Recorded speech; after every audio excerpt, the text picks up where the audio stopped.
আমি প্রথমেই বলেছিলাম যে আমরা বাঘ দেখেছি কাজিরাঙ্গায় গিয়ে এবার।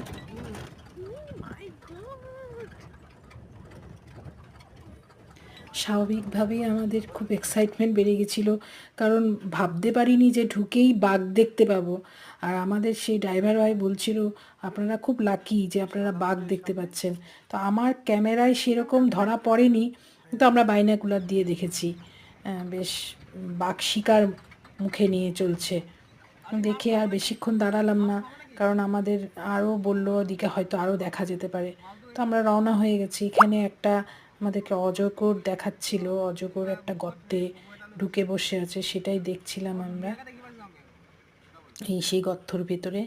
তো অবশেষে আমরা দেখতে পেলাম যেটা যেটা নাকি বহু কাজিরাঙ্গায় আসেই লোকে, ওয়ান হর্ন রাইনো দেখতে।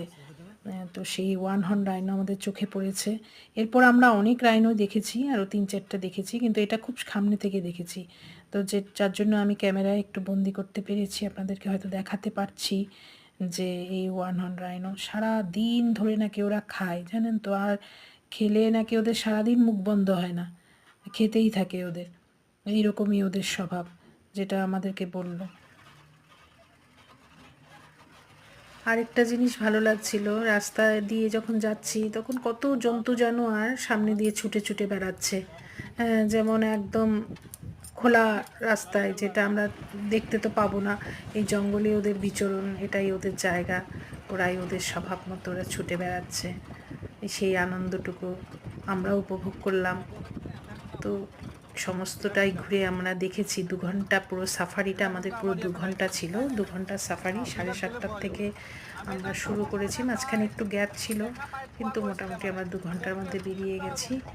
মাঝখানে একটু বিশ্রামের সময় দিয়েছিল, সবাই ফটো টটো তুলেছি। এবার আমরা বেরিয়ে আসলাম। সেই গেট দিয়ে আমরা যখন বেরিয়ে আসছি তখন মনে হচ্ছিল যে আমার বহুদিনের ইচ্ছে ছিল এই কাজিরাঙ্গা দেখব। তো আপনারাও আসবেন, উপভোগ করবেন, ভালো লাগবে। সুন্দর কাজিরাঙ্গার সুন্দর দেখার সিস্টেম ট্যুরিস্টদের জন্য যথেষ্ট করছে। আর আজকাল এবার নাকি প্রচুর লক্ষাধিক ট্যুরিস্ট এসেছে। ওদের